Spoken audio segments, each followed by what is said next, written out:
Welcome to the Cowboy Up podcast. This is where talk is all about the West, the spirit of West, and especially the people and personalities that make up the West. Russell True is here. He's the brains of the outfit. Of course, he is the owner of White Stallion Ranch here in Tucson, Arizona. I'm his unlikely sidekick, Steve Clausen. A privilege to be here. And our entire show is brought to you by White Stallion Ranch and Cowboy Spirit Radio Productions.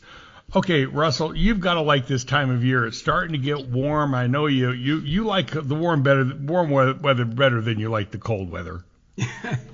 Yeah, I'm more heat resistant than cold tolerant. I was in Cody recently for 2 days to go look at a property up there, and of course everybody who knows me was making fun of me for good reason, because they knew, it's 3 feet of snow and it's cold, and we were walking up a mountain on snowshoes, an experience I've never had before. And so, but the good news is I'm in bad enough shape that walking up the mountain heated me up to where I was actually not cold.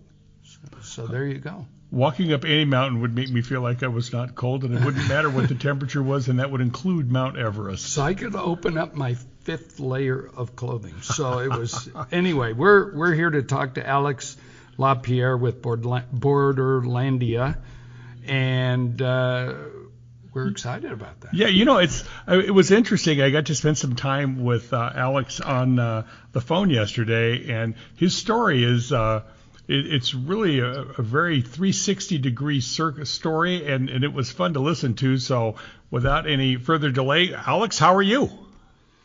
I'm doing great. Glad to connect with you two today. I really appreciate you taking the time out of your what must be an incredibly busy day to spend some time talking with us. I know I've been trying to get you on the podcast, and finally was able to do it. I'm pretty happy about that. And you talked about your story a little bit yesterday, where you were born and the transition that you had, and I would appreciate you recapping that, because I know you were born somewhere in the San Francisco Bay Area, and then you went from there, right?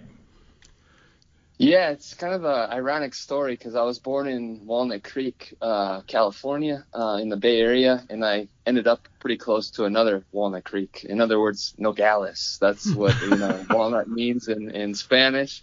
But yeah, I grew up in the Bay Area, Northern California, and ended up moving down to San Diego, where I first had my first encounters with the beautiful culture that is our neighbors to the south in Mexico.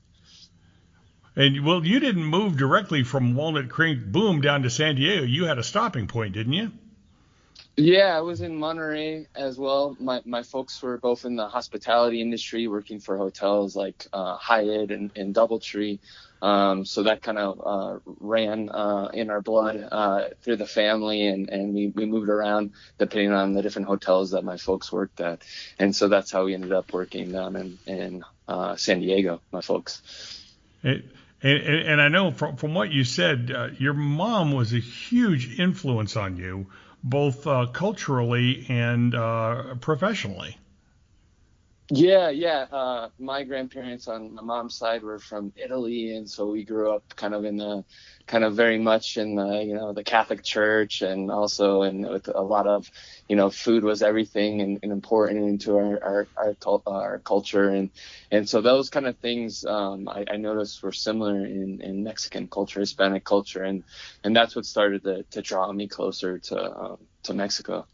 And Russell, when Alex and I were talking yesterday, one of the things that we had in common, and boy, we both really remember it, because I grew up in Southern California schools, both Catholic schools and then public schools, and I think Alex has got the same basic story, and we both did a lot of studies of the California missions.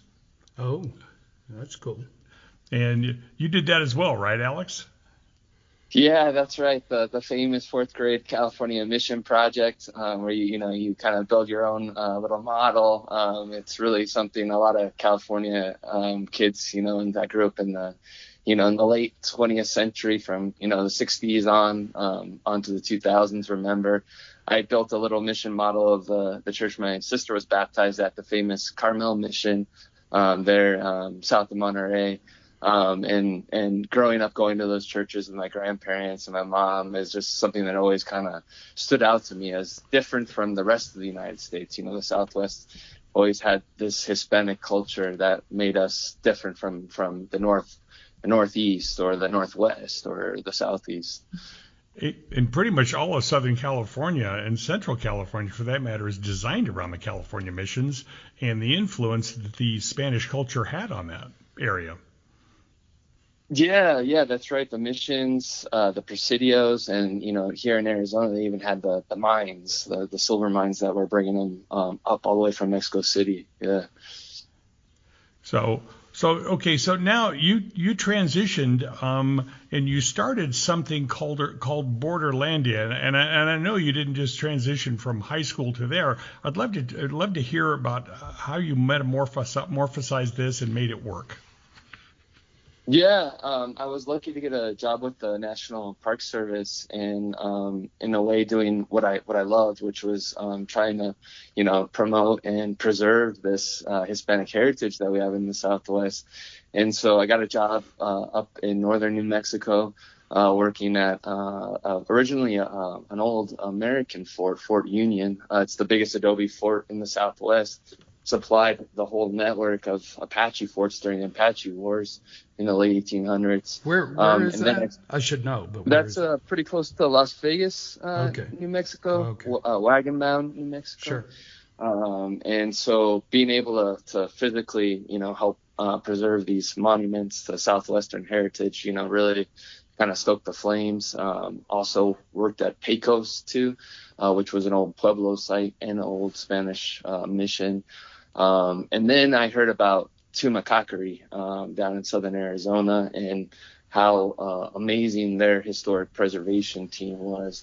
And so I sought a transfer, applied for a position there, and that's how I ended up here in southern Arizona, was working at Tumacacori National Historical Park. I guess it's coincidentally. That's possibly my favorite place in Arizona, and that's a big title, given the diversity and amazing different options in the state. But as a kid, we used to go to Nogales all the time. Our parents would go down and buy all these things that they wanted for the ranch because they loved Mexico. And in fact, my dad would have moved to there instead of Tucson if my mother had gone along with it, I think. And maybe he was counting on her to hold him back. I don't know. But we'd drive by that amazing mission, and as terrific as San Javier is, it's restored, and Tumacacori is that interesting blend of not restored and partially restored and preserved, and it's just amazing. And then purely coincidentally and just so luckily, my wife, who's from England, she gets her naturalization when she's qualified for citizenship and she's ready for the ceremony. And they give this odd address, and I call in and I said, this isn't a courthouse. And they said, oh no, you've been selected to be naturalized, meaning her, on the lawn in front of Tumacacori Mission. And it was the perfect circle to my childhood loving Tumacacori. Still, we go there all the time. We love that place. So anyway, the real connection for us. So, Russell spent quite a bit of time bouncing back and forth across the border. And it's like I told you, last Wednesday I was in Nogales for some dental work, and my wife was very, very worried about me going. And I said, honey, don't worry about this. This is the safety in Nogales is over the top. And that's not the world she lives in, and I understand that. And you and I were talking about that, and it's like, these are our neighbors, right? I mean, were you born with the philosophy, that Mr. Rogers philosophy of won't you be my neighbor? Yeah, that was definitely growing up. That was my main inspiration as far as all the philosopher goes. It was him and that spirit of empathy, and curiosity for other people, and so that's definitely something that I think drew me into Mexico. And Russell, what you shared about Tumacacori is you expressed my sentiments exactly for the place. It is my favorite place. Arizona as well for all those reasons as well. But yeah, imagining what that first encounter was like between the indigenous people there and Father Kino in the 1690s. That's something that always stood out to me, and that kind of idea of "won't you be my neighbor?" I think that peacemaking notion is something that's so important right now, given the times, So. Yeah, we all as overall society kind of need to learn how to get along with each other a little bit better, and I think this is really a great place to start. So now, do you think the "won't you be my neighbor" philosophy is learned, or do you think it's just who someone is? I think there's a little bit of both. There's a little bit of nurture and nature in that. I think with neighbors, the beautiful thing I've always experienced going to Mexico is people look you in the eye and say, buenos dias, buenas tardes, buenas noches. I can't tell you how many times I've been invited over for coffee by strangers in Mexico. I can't remember the last time I've had that experience in the U.S. So I think really fomenting empathy is something that Mr. Rogers was spot on, over the decades that his program was on TV, and something that I think we really need to continue working on. It's interesting. I've read several times about Mr. Rogers, and I used to watch that show when I was whatever age I would have been. I wasn't the type of show I'd normally watch. That somehow that guy resonated. But he was an Army Ranger, and he'd done some rough stuff, and he always wore those long sweaters to cover up all these tattoos, because back then, unlike today, you don't have tattoos. You're unusual. Back then it was the opposite. It was more unusual, and he had all these military tattoos, and so his approach to life probably came from a very different place early on, because those folks do some. I didn't know he had tattoos. I had no idea. And a pretty rugged, military. I mean, even if you don't see combat, being an Army Ranger is not. Yeah, Army Ranger is not entry level. For sissies. So, what do you? I'm going to back up. I'm going to say people come to our range from all over the world, all over the country, and if they're interested in the border, they ask me, "What do you think about the border?" And one of my pat answers, because I get that question fairly often, is, well, I believe that it's both worse than you read and hear, and better than you read and hear, and it depends on which side and what you're talking about. The border itself is not a particularly dangerous place on the American side. People who are doing bad stuff want to get away from it. People who just want jobs want to get away from it and get to wherever they're trying to go. Pretty bad stuff happens on the other side. What would you say if one of my guests asked you, what's the truth about the border? The truth is that the further you are away from the border, the bigger the myth of the border is. And unfortunately, always on the news cycle is the kind of unholy trinity of narcos, immigration, and violence. And those issues are issues the world over. But because here in particular is the place where, a lot of the drugs that, Americans are the biggest consumers of illicit drugs in the whole world, they pass through.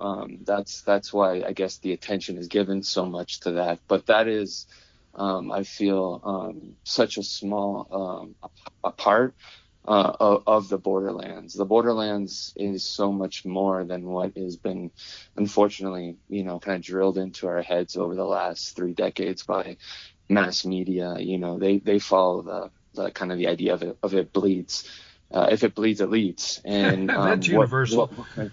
Yeah, and what we're interested is sharing the 98% good news about the borderlands. That because when you hear about the border on the news, you're hearing from a bigwig in D.C. or Mexico City. When was the last time you heard something from someone that lives in Nogales, Sonora, or Tijuana, or Juarez? When was the last time you heard that person's voice? I can't remember the last time I've heard that opinion or that voice of someone who actually lives here was put up and offered to the public. So. Interesting. It's a very, very good point of view. We're up against the first half of the show.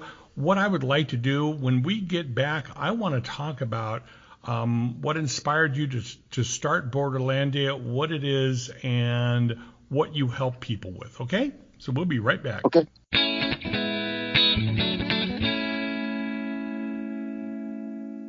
Hello there, this is Lynn Weezy Sneed, a past producer of this wonderful podcast and the literary consultant for the Tucson Festival of Books. Did you know that every March, Tucson hosts the third largest book festival in the country? This year on March 15th and 16th, 330 authors will be presenting and signing books at the University of Arizona campus. Authors who write in fiction, mystery, history, science, current events, romance, memoir, young adult, and children's. Many of these authors have been guests on this very podcast, including mystery writers Craig Johnson and Jay Jantz. Besides author events, there are over 400 exhibitors, and you'll find food vendors and entertainers. All festival proceeds support literacy. In fact, during its 14-year history, the festival has donated over $2.3 million to local literacy organizations. All festival events are free and open to the public and happen because of the efforts of 2,000 volunteers. Yes, you heard that right, 2,000 volunteers. So if you're in Tucson the weekend of March 15th and 16th, head on down to the festival. You can learn more about this amazing event at TucsonFestivalofBooks.org.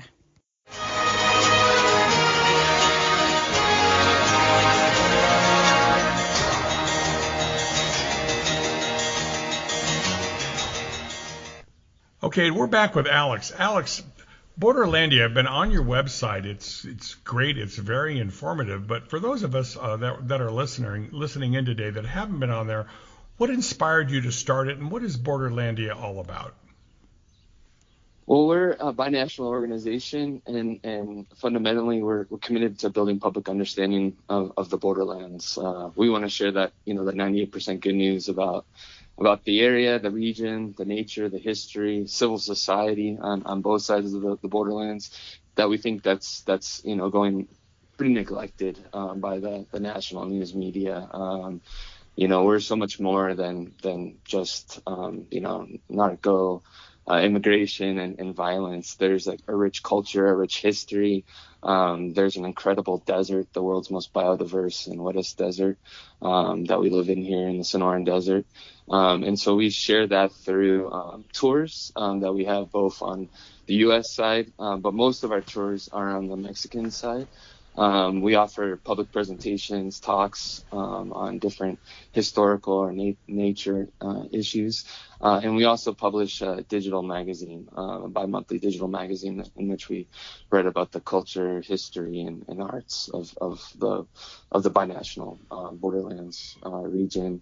But it got started out of kind of a connection that I made with my wife. I was working for the Park Service with Tumacacori, and every year we would get together with our Mexican counterparts, Mexico's National Institute for Anthropology and History, and we'd have a conference on how to best take care of these ancient earth and adobe architecture buildings. And obviously I met my wife out of that get together, but we saw the potential of bringing together Mexicans and Americans and all the possibilities that could lead to. And most of them are positive. They're not negative. And so we really want to stimulate those opportunities for Mexicans and Americans, neighbors, to get together. That's the spirit of Borderlandia. And since it doesn't bleed, it won't lead. So, and Yeah. you know, it's just the truth, right? I mean, if we go watch it doesn't matter what network or what news source we choose. It's not typically, there's going to be maybe one thrown in once in a while, good news story. It just isn't. It's going to be about death and destruction and violence and political upheaval, and it's just the nature of news. Always been that way. How do you get the story out? Well, I try to do creative ways of doing it. Like one of our most popular tours right now is a Nogales taco tour. And, kind of food obviously is the easiest bridge into another culture. And, I had a guy on the tour that, he told me he hadn't been to Mexico in 40 years. And to hear that, I was absolutely delighted because, for a lot of people, because of that news racket, they've closed their mind to even the notion of going into Mexico, which I think is a tragedy. And he was asking me if he should be worried about pickpockets, and I told him, no, don't worry, I'll take care of them with my fist if I need to. But it's it's great to see people's reactions because I've seen people literally fear kind of melt across their face. Like that man in particular, we timed it where we were walking across the oldest school, getting out from school, and here these 7-year-old, 8-year-old, girls and boys getting out to school, running around, and it's just like a regular day anywhere, be it America or Mexico. And so many Americans are absolutely frightened by even the notion of stepping foot in Mexico. And here are these kids that are just living their everyday lives. And so I want to be able to share that with folks, the reality. You're not going to like what I'm going to tell you, but I grew up going to Mexico, had parents that loved Mexico. My fondest vacation memories are the years we went to La Playa de Cortez between Guaymas and San Carlos. Loved that whole area. Loved everything about it, actually.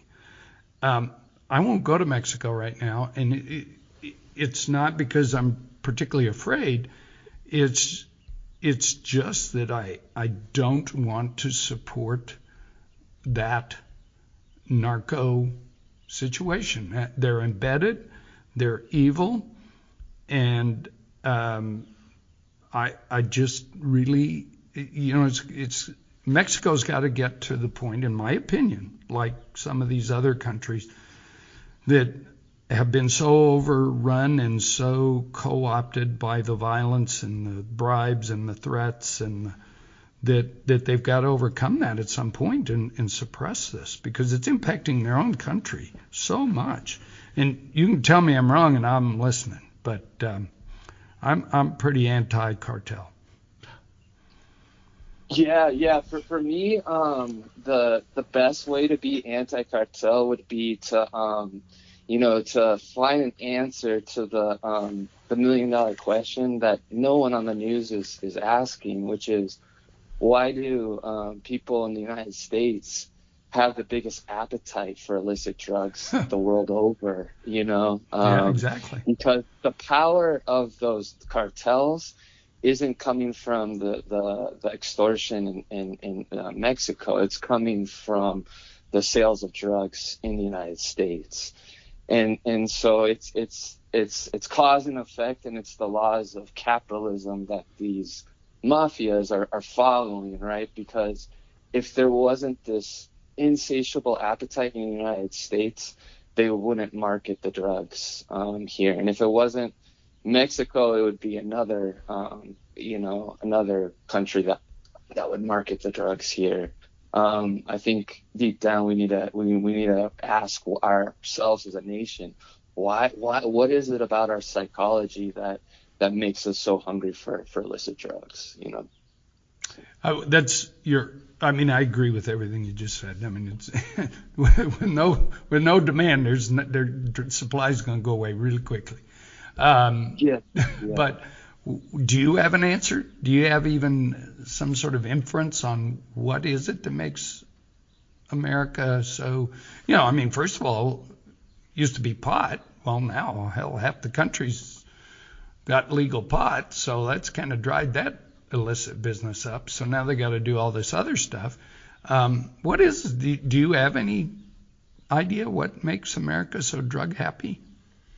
Oh, I'm a historian, and this kind of, downward spiral, I what I've noticed just from studying history is you see it, quite take a head after Vietnam. A lot of the soldiers getting back from Vietnam is where you start to see this drug consumption really become a huge feature of American life. So yeah, it's a hard question, but it's something that hopefully the brightest in our country are working on right now. And something I read the other night is, and how true it is, of course, I don't know. This is what numerous sources of the media say, is that when you look at just the drug fentanyl, there's more fentanyl coming across the Canadian border, allegedly, than there is across the Mexican border. I haven't read that. And of course, fentanyl originates usually in China. So. Yeah, exactly. So, do you? Well, let me ask you this: did you know, since you share my affection for Tumacacori, and for me that whole area, I always tell my wife, I said I'd turn on to I-19, my blood pressure drops. Unfortunately, I don't have a blood pressure problem, but it still drops. Did you know we have a dude ranch on the border, Rancho de la Osa, which has a Jesuit-built 300-year-old mission outpost? Yes, I do. Yeah, have you been there? Awesome. I haven't been there. I haven't had the fortune to go there yet. Well, we got to get you there. I know. I definitely need to go there. So, I believe FDR was there. FDR, Harry Truman, Lyndon Johnson. Yeah. It was the owner for a long time was a guy named Dick Jenkins. He was a state Democrat chairman, and so he had and very, very well connected in the Democrat Party. He was really close with Adlai Stevenson, who lost twice to Eisenhower for president, and William Clayton, Undersecretary of State, wrote the Marshall Plan there at the ranch for General George Marshall, who was the Secretary of State. So it's got all that Democrat history. Udall was there, Ernest McFarland, the Carl Hayden, all those huge name Democrats back in that era. No Republicans. They didn't want any of those guys over there, they said. But anyway, amazing history. Adobe, you were talking about Adobe stabilization, preservation. The whole ranch is Adobe. There's one metal building. The rest is, 100 years old or older. So anyway, we got to get you there. Different subject. News yesterday and today, American, I don't know what it would be, I assume Border Patrol seized a bunch of AK-47s headed to Mexico. And, the president of Mexico's been raising a pretty good point about, the drugs come in here, but unfortunately we're arming the cartel from the U.S. Is that true? Absolutely, yeah. A lot of people on my tours of Nogales, I kind of point out the fact that when you're going into Mexico, you're actually being screened going into Mexico. You just don't really realize it. They're checking for arms and ammunition going south, and I've heard stories of people being stopped before they enter Mexico because they forgot about some shells that were in their trunk that were left over from hunting, and they were actually stopped before they got across the border to Mexico because just one of those rounds could lead you into some heavy prison time in Mexico. They had two revolutions, not just like one like ours, and so that's why they outlawed the private ownership of weapons in Mexico. So what do you do with Borderlandia specifically? What would be your main focus of things? Well, we want to, take people to, hopefully Russell will take me up on the opportunity too. But you never know. He's pretty pliable at times. Yeah. we want people to see the good news. We want to support amazing civil society projects on both sides of the border. We want to show the economic juggernaut that is Sonora and Sinaloa. Billions and billions of dollars worth of fresh produce. That's what's showing up in dead of winter in places like Minnesota and the Yukon, Canada. It's all coming from Sonora and Sinaloa. The biggest lithium reserves in North America are in Sonora as well. So Sonora has one of the longest coastlines of any state in Mexico. There's so much good over there, and we want to support. We feel like tourism is a force multiplier. Mining, which historically has been an important industry in Arizona. One day the mine ends, but sustainable tourism, it supports the restaurants and those workers' families. It supports the hotels, the cultural activities that we do. I think that tourism is definitely something that Arizona and Sonora can exploit into the future, and it's a resource that will never end. I attended a meeting 3-4 weeks ago now, and there was someone there from the Mexican consulate that he works here in Tucson, and he said that right now Mexico is the 12th largest economy on Earth, and the new president of Mexico, I believe her name is Sheinbaum, her goal is to get Mexico to the 10th largest economy on Earth, and she thinks it's aggressive, but she thinks it's quite possible. Yeah, one of the biggest growing middle classes in the world, growing nonprofit sector as well. The city of Nogales, Arizona, is dying economically, maybe 19,000 people.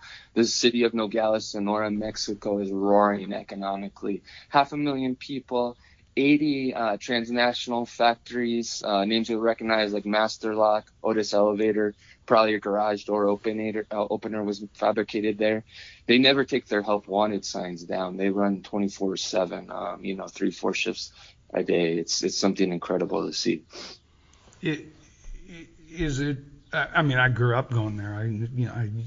I gave unofficial tours of Nogales because I knew, we'd go to Hector Silversmith, who was there forever, and friends of my parents, and Angel and his son Angel, and we bought. Anyway, I go on and on. So I knew Nogales. Not much tourism there now, right? Not much of the curio shops, mostly closed. Is that true? Yeah, that's, growing up in San Diego, I went over to Tijuana around the time of the height of the narco violence. And it's quite curious because they quickly realized there that they couldn't count on that easy curio trinket dollar. Right. And Tijuana, what I noticed, which was fascinating, is that they looked inward and they exploited their amazing cuisine, the wine country there. And, the next thing you know, the New York Times was writing about the Valle de Guadalupe and Tijuana's restaurants. And so when I came over here, I saw the potential for the same for Sonora. And in the case of Nogales, when after 9/11 happened, before that, you used to be able to just walk across the border and walk back and say American citizen, and they'd wave you through. After that, when they made you have your passport and they militarized the border even further, Nogales saw the writing on the wall too, and what they did instead was transition over to medical tourism. They're doing the dentistry. You see the old U of A, dance clubs converted a dentist office now in Nogales. Well, it's interesting. I read some of that stuff. I've never been to Tijuana. I grew up going to Nogales, and it's funny when I was a kid. Here, at least, of course, I'm hearing this from Arizonans, and they go, "Oh, don't go to Tijuana. It's no good. Nogales is much better." And now I've read all this stuff about what you just said with the cuisine and the wine and just really interesting, nice things to do. So things do shift, right? I mean, Nogales could pick up that mantle and become like Tijuana. That's part of your goal. Is that fair? Oh yeah, absolutely. We offer an Hermosillo culinary tour because most of the time, tourists, they're just, kind of barreling through on the highway going to San Carlos, Exactly. Aquino. And for us, Hermosillo is one of the greatest food cities in North America Is that right? that nobody's writing about. It's right next to what Jacques Cousteau called the aquarium of the world. So some of the richest marine life, some of the best seafood. And then that eastern part of Sonora, those Sierra Madre foothills, that's where some of the best beef comes from in the entire Republic of Mexico. So Sonora has the best of surf and turf, and that's definitely something that a reason to go is for that. Well, we're running over. I just want to finish with, Padre Quino founded San Javier. That it's a different church now, but same area, same goals. Tumacacori, the whole sort of mission string that he founded. Huge person, legendary figure in northern Mexico and southern Arizona. Is Quino's legacy something you talk about or think about? Is that part of Borderlandia? Oh, he's an absolute inspiration for me. If anything, he was the first peacemaker here in the Borderlands, and it makes sense because he was from Borderlands of Europe himself. Where Italy meets Austria and Switzerland. So like cultural diplomacy, that was just in his DNA. Growing up, navigating the Germanic world, the Italian world. When he was sent out here as a Black Girl missionary, he had to navigate the indigenous world and the Spanish, and he was real successful, and he's on his way to sainthood right now, and so people are asking, what's his miracle to be a saint, and people are still walking to Magdalena 3 centuries after his death there in the fulfillment of a pilgrimage. It's a trinational pilgrimage. You have the Atam Nation, Mexican citizens, and now American citizens. They're now crossing the border, but the pilgrimage tradition predates the border. And, if that's not a miracle, I don't know what is. And so he definitely is a historical hero that really guides our direction of work for Borderlandia. Super. Well, Excellent. That's just the perfect ending. Padre Quino. Thank you very much. We got to get you to Rancho de los and see that history there too. So How could you give him your website and contact information, Alex, before we go? Absolutely. Sure, yeah. It's my name is Alex LaPierre. I'm the director of Borderlandia, and the website is www.borderlandia.org. Yeah, and that's always important to remember because we're also conditioned to the other one. Right. That it's Borderlandia, spelled as you'd expect, BorderLandia.org. Alex LaPierre. Alex, thank you for taking the time. This was great. Thank you. Thank you both. Appreciate it very much.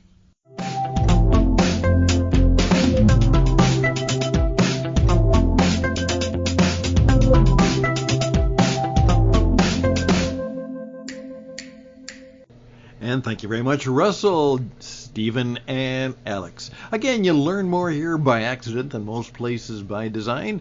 Always a good story, some information, maybe a little bit of education, and something to think about. And we're glad that you joined with us. It is March. Great time to come to the great Southwest.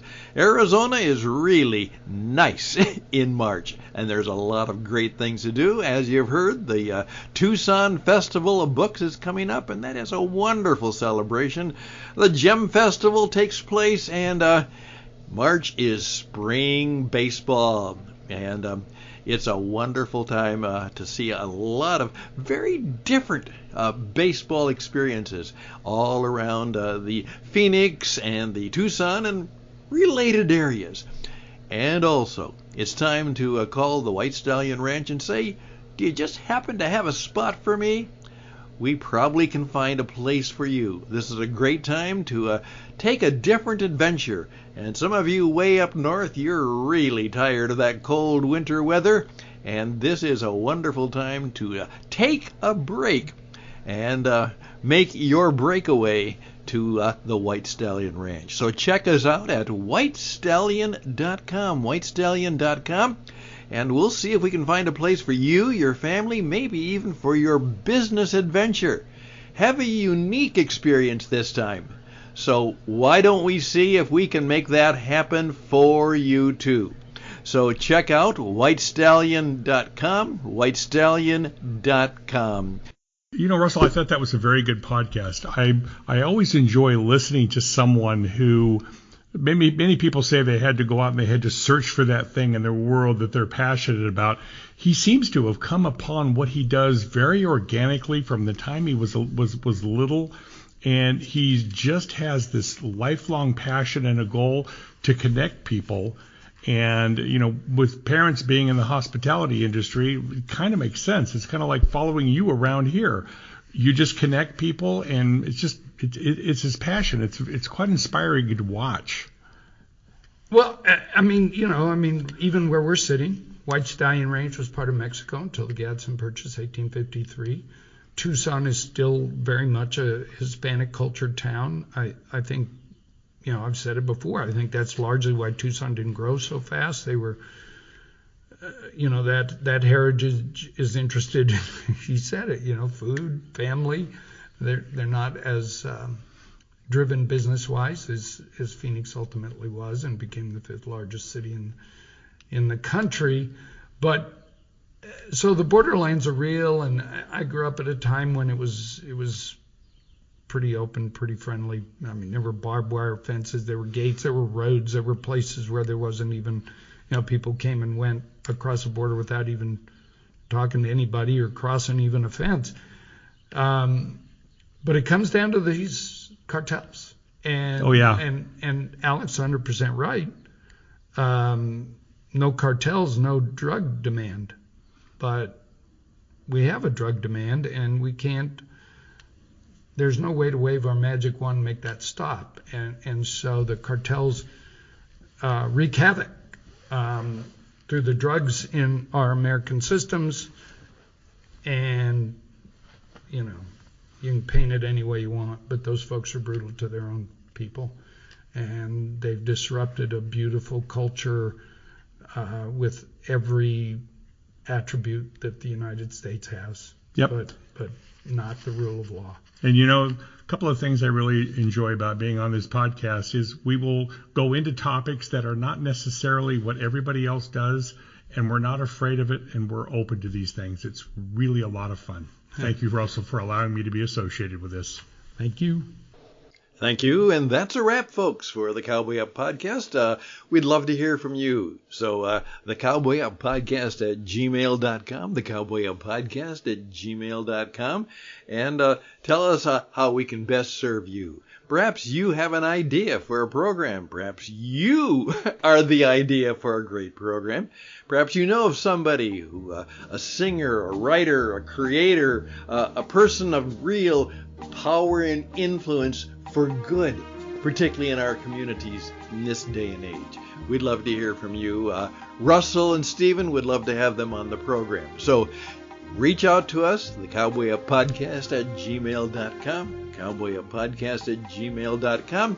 And my name is Stan. I'm the radio man. I'm the leader of the Cowboy Spirit Radio Network, and we're in the business of helping people like you become people like Stephen and Russell, who have the ability to share a little bit of truth, wisdom, insight, a little bit of energy and excitement to bring some good ideas, good news, and perhaps some good hope into the world. So I'd love to hear from you if you'd like to be on the radio. Reach out to me at stan@witradio.net. That's Stan, S-T-A-N, @wit, W-I-T, radio.net. Again, all the best and blessings to you. Till next time, bye for now.